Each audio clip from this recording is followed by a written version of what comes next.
They call me Joy in Bendel, but my mother named me Igbemudia. My life stands. Sometimes I say the full name to myself, slowly, like a prayer brought to the lips, a way to remind my spine that it must not bend for too long. I do not look like my mother, except for the roundness of the cheeks. Mine bear small constellations of sun freckles from all the times I walked under a sky that felt near enough to touch. My skin drinks the sun and keeps it. People say I glow when I'm angry. In this life, I have learned to burn quietly. I returned to Bendel at the start of mango season because the city had made my chest heavy. The horns and fumes, the rent that rose every quarter like a stubborn river, the way every face seemed to be rushing toward an invisible finish line. I came for my mother, to let her chatter chase the dust out of my ears, to taste ogbono, the way her left hand stirs it, clockwise, then pause, then a slow figure 8. So the soup tastes like patience. I came to sit under our pawpaw tree, where my father once tied a goat for Christmas, and laugh again at the memory of how that goat chewed our washing line. I came to inhale red earth after rain, that sweet iron smell that pretends it can heal every grief. I came because the city had stolen my sleep. I wanted the soft night noises of Bendel, frogs gisting in the gutter, far-off drums teasing the wind, a neighbour's cough that always came around too. The day I saw her, I was sitting with my mother in front of our house, our feet bare, our laughter easy. We were drinking palm wine from a reused plastic bottle because the calabash had cracked last harmattan. My mother had added a pinch of salt the way old women do, and we were counting dragonflies on the hibiscus. Then we heard the wheelbarrow. Before we saw the woman, rubber tire groaning over stones, a metal frame complaining like an old man. She came into the clear and the light found her. She was wrapped in ash-coloured fabric that did not decide whether it was white or grey. Her headscarf was tied in a way that hid every strand of hair, yet something silver still peeked through at the edges, like thread from a robe that had been stitched and re-stitched. Her face was a map of long roads, wrinkles etched deep as if carved by fingernails. She walked like someone measuring each step against a memory. When she smiled, only the right side of her mouth agreed. "Good afternoon, Mama Joy," she said, voice soft like cloth. "I have come to collect old clothes." My mother brightened. Her heart is a basin that fills for everyone. She disappeared into the room and returned with a small bundle tied with ankara, 2 wrappers shiny at the knees from years of use, a blouse that had surrendered its buttons, my father's shirt that still smelled of him on harmattan mornings if I closed my eyes long enough. My mother placed it gently into the woman's wheelbarrow, like one transferring a child. "God bless you, Mama D," she said. "May grace follow you. May your arms never tire." The woman replied, the half smile again, the right side obedient. She turned to me, and something in her eyes flickered. Recognition, maybe, or the way people search for where to place your face in their memory house. She nodded and pushed away. The wheelbarrow bumped once, twice. Then the sound folded into the road's patience. "Mama D," my mother said to me, unwrapping kola nut with her fingernails. She came months ago with nothing. People helped her. She said she found work, recycling clothes into socks and pillows. Every week she collects. See? God still makes ways. I lifted the bottle of palm wine, but did not drink. A hum began in my mind, faint, then clear. "I've seen her," I said, the words surprising my tongue. "In Benin City, near Oka Market. She used to collect clothes there too." My mother shrugged, her smile making room for doubt. "Maybe it's her sister," she said. "Or maybe God is multiplying widows now. Leave suspicion. Let old women breathe."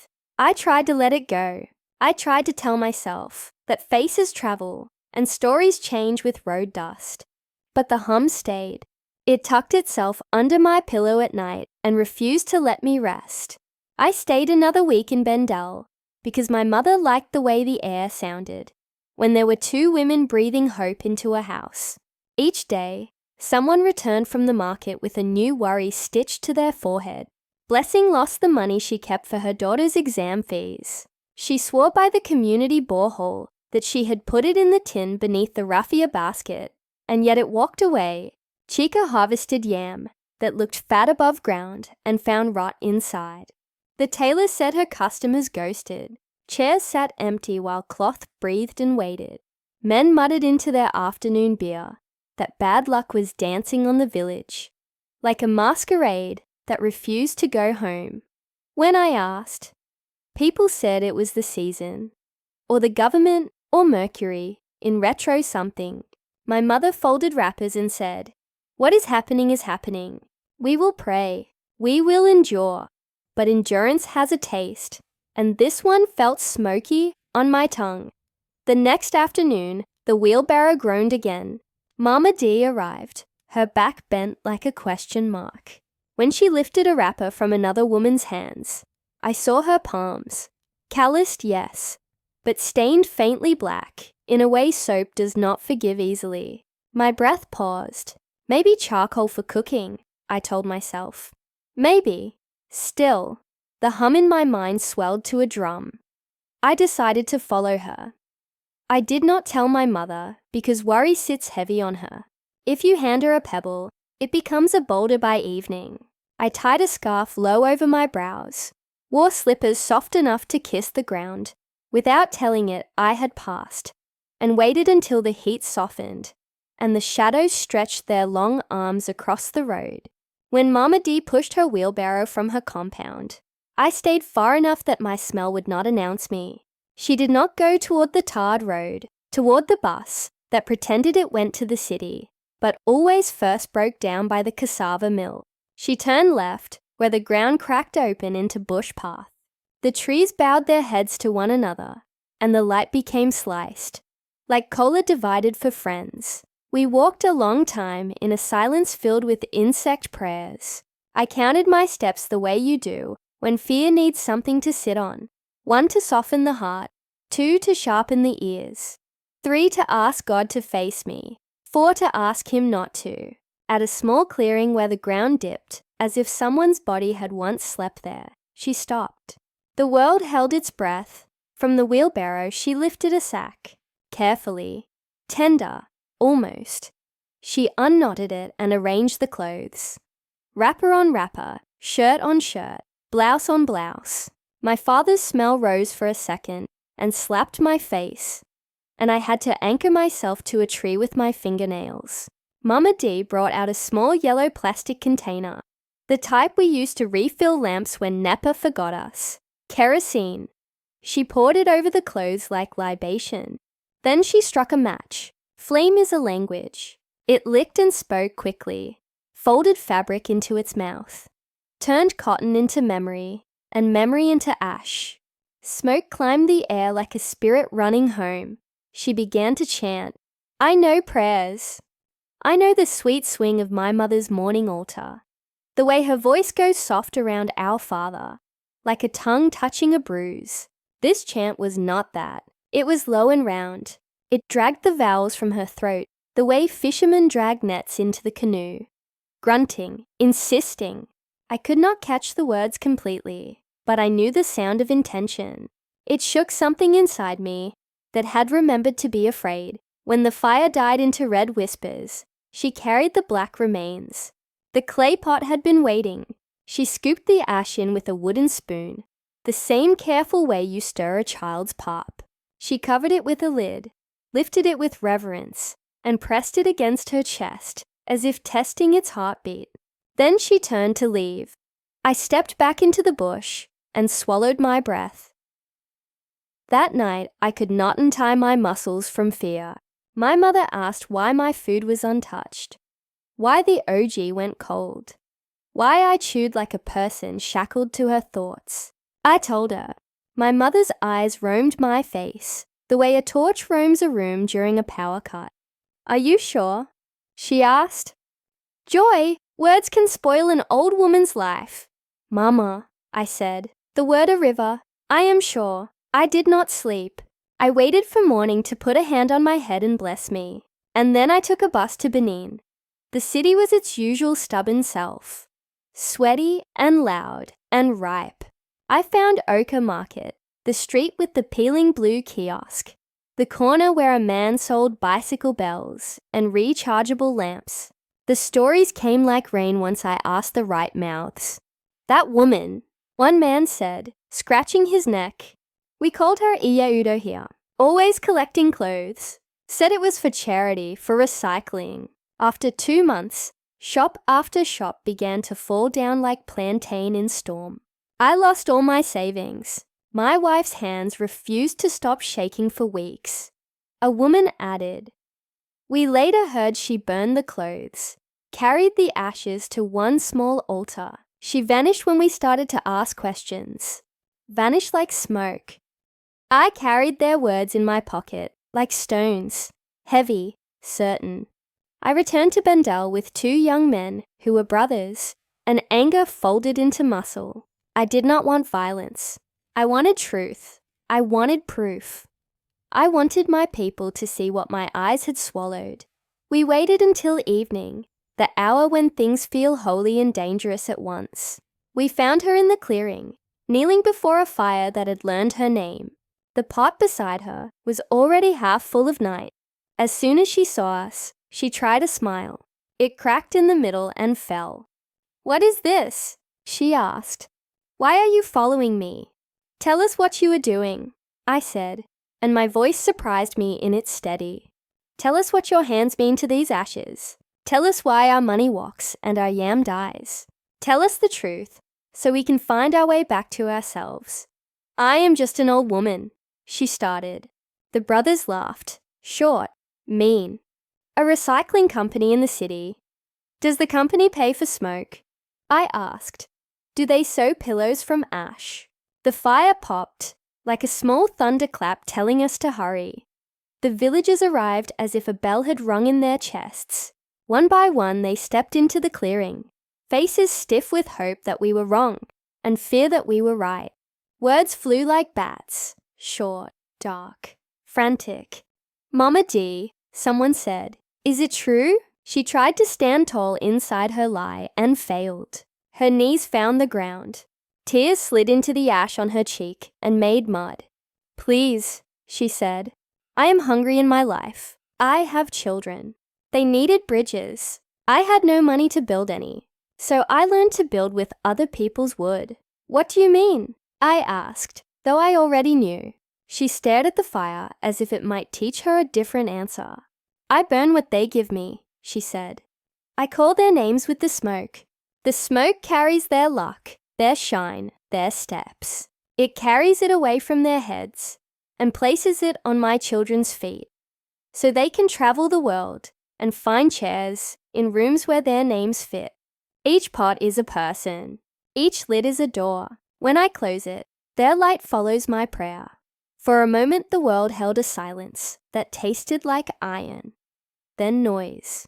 The brothers moved forward, sticks raised with the kind of rage that eats and eats until it has no mouth left. "No," I said again, the word a plank of wood between a child and a river. "We need evidence. We need to show our people so we don't become like the thing we're chasing." We dragged her to her house, a small square of cement near the edge, where the village exhales into bush.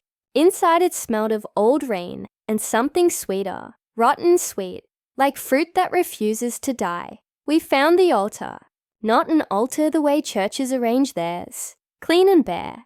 This one looked like someone's grandfather had taught it to be wicked. Clay pots in rows, each labeled with a charcoal mark, a symbol, a squiggle, a secret. A round mirror with brown stains at its edges. Black beads coiled like snakes too tired to hiss. Bundles of hair tied with thread. Wrappers cut into strips. Fingernails in a paper folded 4 ways. Rings that once kissed someone's vow finger. Names in the air, whether or not they were written. The room pulsed. My mother's wrapper was there, the yellow one with maroon flowers, tucked like a shy child in a corner, part of it torn. I do not remember moving. I only remember the sound my throat made, the kind of sound grief makes when it trips and falls. We carried it all outside. People gathered, mouths open, hearts flinching. Some cried, some cursed, some spat. A young woman I did not know stepped forward without ceremony. She lifted her skirt and passed water on the heap of fetish and memories. The sound was like rain touching fire. Mama D screamed in a way I had never heard a human scream, like something was being pulled from her brain, a root that had grown too deep. She shook, clutched at her chest, and folded into herself as neatly as a cloth collapses. The scream fell into the ground. Then she stopped being alive. For a long time, nobody spoke. The air felt new and dangerous, like a baby city. When someone finally asked what to do with the body, there were many answers, none kind. They took her to the forest and made a grave that did not know her name. I did not follow. I stood by the heap and pressed my palm on my mother's torn wrapper and told it, "Come back, come home." I gathered the clothes that belonged to us. I gathered the pieces of my soft fury and folded them too. The days after tasted like slow rain on cracked earth. We prayed at the church that has only 3 pews and a door that whistles when it swings. We poured libation at the big Iroko because not every wound is healed by only one language. We went to Pastor Joshua, who prays like thunder, and we went to the old woman who sells herbs and whispers the names of leaves. Utazi for stubbornness, scent leaf for clarity, ugu for blood. We washed doorways with water that had touched ash, then salt, then sunlight. People's steps began to remember rhythm. Money stopped walking away. Yams opened and told the truth. White, honest hearts. The tailor's stools filled again with stories. Cloth pinned for weddings. My mother's laugh returned from wherever it had been hiding. It ran through the house and jumped out the window and came back and hid in her throat to surprise us again. The village breathed differently. Sometimes I sit under our pawpaw tree with my palm at the base of my neck where fear once lay like a stone. And I think about the old woman. I think about the shape of desperation, how it sharpens its teeth on the bones of other people's futures. I think about clothes and how they hold the shape of the person who wore them. The elbow bend, the sweat mark, the scent of soap, the day your heart beat too fast, and the fabric remembered. I think about how we hand our lives to strangers, without knowing how their hands were taught to hold. I think about the way fire always tells the truth, faster than any mouth. I am a dark-skinned woman with eyes that do not forget quickly. When I walk the market now, I watch what we give away. I bless it before it leaves my hand. I speak to my wrappers, to my skirts, to my father's shirt.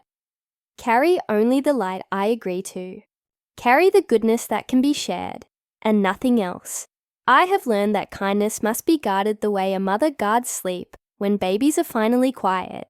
At night, when the frogs in the gutter begin their choir and the pawpaw leaves scrape each other softly, I say my name full, Igbamudia, and I tell the darkness stories. I tell it about the old woman who carried other people's mornings in a clay pot.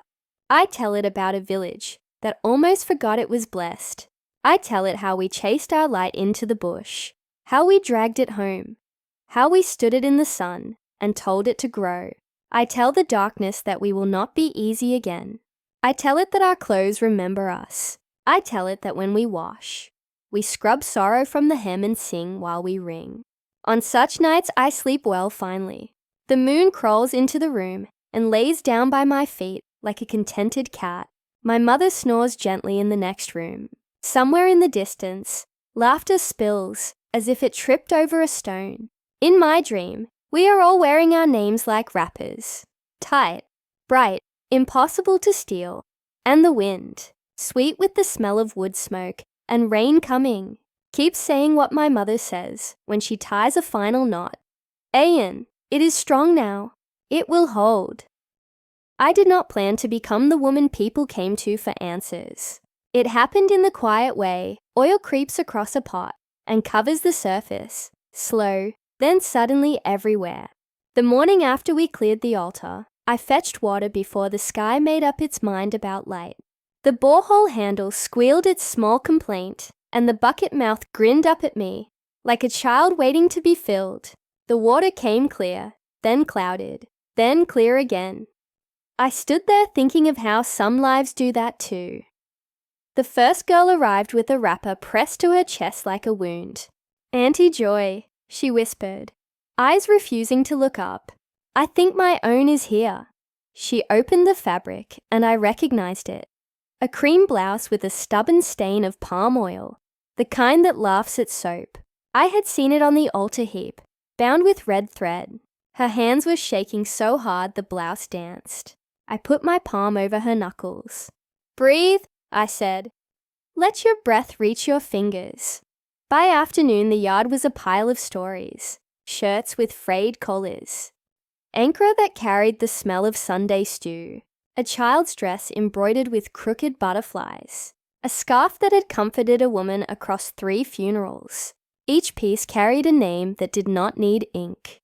People arrived like rain, softly, unexpectedly, clinging to their clothes, the way a drowning person clings to a gourd. We decided to wash everything before we returned anything. My mother, who believes there is a prayer in every practical act, brought out blue soap and a basin the size of generosity. "Water first," she said, the bossy music of motherhood in her voice. Then salt, then a little palm wine, sweetness to cancel bitter. The women laughed and obeyed. The men stayed at the edges, pretending not to watch, then drifted closer, then finally knelt too, sleeves rolled, Pam's cupping fabric the way a father cups his baby's skull for the first time. Careful, disbelieving, reverent. We scrubbed. The sun climbed. Someone started a song, low. It was an old song, the type that lived in grandmothers' throats.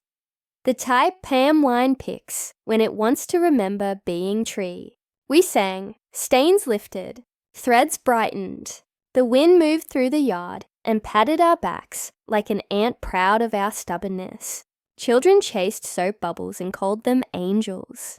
Every bubble burst into a small wet amen. When we rinsed, we lined the fence with color. For a moment, the yard looked like a procession, wrappers flapping as if speaking in the language of cloth. We left them to the sun and gathered under the pawpaw tree to drink water from a shared cup. I tasted iron and something else, a sweetness that reminded me of guava just before it ripens, the promise of coming goodness. The pastor came in the evening, shoes dusted, eyes bright with the hunger of deliverance. Behind him, Mama Ebo, our herbalist, walked in with a calabash that had its own dignity. Watching them together was like watching 2 old rivers join. They argued the way rivers do, loud, always sure they were right. Then they flowed side by side to the same sea. We prayed with fire and we prayed with leaf. We poured oil and we poured water boiled with 7 kinds of bark. We smeared door lintels with shea mixed with ash. We told the air our names until the air told them back. In the nights that followed, sleep returned in pieces. It came to some houses first, shy and cautious. It lingered at doorways, peeped into windows, tiptoed past the memory of an altar. Then it grew more confident and began to lay its full body down. Babies stopped waking and crying, midway through the hour without reason. Men no longer sat outside scratching at their worry like a rash. Laughter started small again, like a roadside fire, and then found big wood. But peace is a long cloth. You must keep straightening it, beating out the creases it gathers, as people sit and stand and sigh. My own cloth still had lines. In the quiet after we buried the woman whose name I could not say without tasting smoke, I felt a small stubborn question poking at my ribs. Who taught you this? Who made you an altar out of other people's lives? Who told you that your children's mouths deserved to be sweetened by our mornings? The letters arrived in an old biscuit tin. 2 days after the washing, a boy with a face full of new pimples and legs he had not yet grown into, came to our house with the tin balanced on his head. "Auntie Joy," he said, "the woman left this with my mother to keep. They forgot to carry it when they dragged her. My mother said I should bring it to you before people start using it to measure Gary." He laughed at his own joke. It cracked his voice into 2 different ages. He placed the tin on our table and ran away as if a label still burned his heels. The tin smelled like a place that had been locked for too long. Inside, letters slept like bones. Thin air mail papers, some still blue, some now the yellow of long teeth. Envelopes addressed in careful half-cursive to Mama, stamped from places whose names tasted foreign in our mouths. Luanda, Pretoria, London, Guangzhou. Photos of young men standing in front of cars that did not look like they belonged to them. Of a woman in a hospital uniform, with a face that had learned to arrange itself into competence. The letters spoke in 2 languages, glory and hunger. "Mama, things are still hard, but God is faithful. Mama, I have sent small money. Manage it. Mama, if not for you, I would still be in that village smelling of smoke." Between the lines, a howl. We built our ladder with other people's rungs. Between the lines, a lie. We didn't know. I read them sitting on the floor like a child who forgot she had grown. My mother sat beside me, glasses perched, mouth tight, eyes soft. "Ehen," she said at last. Pain has a mother too. It would have been easy to feed my anger until it grew into a lion that ate the world. But I have learned that some anger is useful only for lighting lamps. You must cup it, let it warm your hands, then set it down before it burns the house. I wrote a letter to the addresses I could still read through the years. I told them their mother had died. I told them how. I told them that mercy is not a currency we use to pay back theft. But we can decide not to be like the thing that made us bleed. I asked them to send money, not for my pockets, but for the roofs that had been postponed, for the farmland that needed new yam seed, for the children whose exam fees had learned how to disappear. I told them to write their fathers' names properly in their own mouths. I did not expect an answer. 2 wrote back, 1 by email, English clean and efficient, apology folded inside like a napkin. 1 by post, the edges of his words soft with shame, the ink bleeding as if the letters were crying. Money arrived, not enough to heal everything, but enough to buy quiet for a while. "We are sorry," one wrote. "We did not know." I sat with the letter and combed it with my eyes, searching for truth. My mother swatted my head. "Leave it," she said. "Some knowing is a sin people marry. Let God be the one to count the goats." I became the one who kept the list.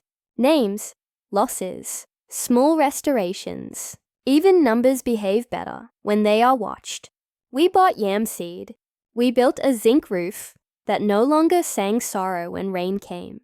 We contributed to fees. We walked the line between help and humiliation with the care of a tightrope dancer who knows the ground is a teacher too. People started knocking on my door for things that had nothing to do with cloth. "Auntie Joy, what do you think of this boy?" "Auntie Joy, should we plant cassava this week or next?" "Auntie Joy, my daughter started seeing blood at 13. Is it not too early?" Sometimes I wanted to remind them that I was just one woman in slippers with a scarf that refused to tie properly on bad hair days. But they would look at me with that faith, the poor give the poor, and my mouth would learn how to answer. There is a market behind the market in every place, a space where people trade what cannot be weighed. I learned to walk there. I learned to speak in the voice that fear understands. When the boy who had laughed came back with eyes that wanted to be hard and could not, I sat him down and told him every secret I knew about being a man who does not eat other people's futures to feed his own. He listened the way goats listen, head tilted, deciding whether the leaves you are offering are worth their chew. Weeks later, he returned to say, "Auntie, I told my friends to stop collecting phones that fell off trailers. They insulted me. I told them, still, We both smiled like conspirators of good on the morning the first rainbow came. It arrived small, like a shy bead at the edge of the sky. Rain had scrubbed the world clean. The sun was not yet brave. My mother called me outside with the voice she uses for miracles and ripe pawpaw. "Come and see," she said, as if someone had spread a bedsheet of color across the air and asked us to lie on it. We stood there, two women with bare feet, our mouths open like children. "You see," my mother said, "God still knows how to draw." We held a Thanksgiving in the compound because gratitude must be visible or it becomes lazy. People brought what they could. Groundnuts lifted from their shells with proud fingers. Smoked fish wrapped in yesterday's news. Tomatoes that still believed in their own perfume. We cooked jollof that left the pot shining with satisfaction. We danced until our ankles remembered their youth. We told the story again, as if the telling itself were a broom. In the middle of it, I felt something loosen in my chest, a knot that had held too long. I looked up and whispered, "It is well." Not as a Nigerian lie to end awkward conversations, but as a declaration that my bones believed. Still, at night, I sometimes dream that someone is folding my name into a pot with ash. In the dream, my body begins to forget the steps it has learned. And my mother's laughter passes by the door and does not come in. I wake with my heart running. On those nights, I light a candle and sit by it and tell myself my own story again. I say, you followed because suspicion is sometimes holy. You washed because washing is sometimes worship. You forgave because forgiveness is sometimes the only way to let the knife slip out without tearing everything. I sit there until the candle's small, stubborn tongue has licked away the fear. When word of our altar trouble traveled to the next village, women began to arrive with their own stories of clothes and luck and the way kindness can be used as a pocket by those who hate mirrors. We started a small circle under the udala tree near the borehole, a place where we gather once a week to pray, to teach our daughters the old ways of guarding. We call it thread, because thread holds, because thread breaks, because thread connects cloth to cloth and story to story. We teach our girls to speak to their garments, to fold with intention, to sweep thresholds on Fridays, and laugh at fear on Sundays. We teach our boys to never romanticize hunger so much that they become familiar with theft's handshake. We say out loud that the poor can be wicked too. That wickedness is an equal opportunity applicant. We say out loud that nobody will eat the future of Bendel and lick their fingers again. I have written a new label over my heart. It reads, Keeper of Names. When I wash my mother's wrappers, I call each one by its pet name, Blue River, Red Rain, Harvest Sun. The way she taught me when I was small and the world still smelled like soaked beans. When I iron my own dresses, I press out not only wrinkles, but also the small burdens a day tries to leave in the cloth. Strangers' eyes, roadside curses, the ache of watching news from a country that sometimes forgets it owns joy. When I hang the clothes, I hang them with pegs, like prayers, and pegs like nails, and pegs like ancestors who refuse to let us fall. Some evenings, when the sun is the color of old palm wine and the goats are deciding whether to listen, a woman will stop by the gate and lean her elbows there, comfortable, like kin. Auntie Joy, she will say, do you know, since we washed that day, my sleep has become a good mattress. Or, the yam I planted after the washing grew, as if angels were the ones padding the mound. Or, I no longer hold my money under my pillow. I hold it inside my chest, where hope keeps its purse. And I will laugh and tell her to come in and eat. Food tastes better when testimonies have been walking around the pot. The old woman's grave in the forest is quiet. We did not mark it because some stories need to return to the earth without signs. Sometimes I carry a bottle of water there and pour it, not because my throat wants to forgive, but because the ground must not hold bitterness for too long. I say, rest, to the soil, not to her, I say. Release, to the trees, not to her. I say to myself, stand, because my name demands it. On the afternoon, the wind ripped the clouds and let through a sun that felt like apology. I took out my father's shirt, the one that had traveled into fire and returned by stubbornness, and wore it. It hung too big on me, the way memories do. I rolled up the sleeves and smelled the ghost of him and the ghost of kerosene and the very alive scent of blue soap. I stood under our pawpaw tree, and my mother looked at me and began to clap small sweet claps with her fingertips touching, as if she were calling a toddler to dance.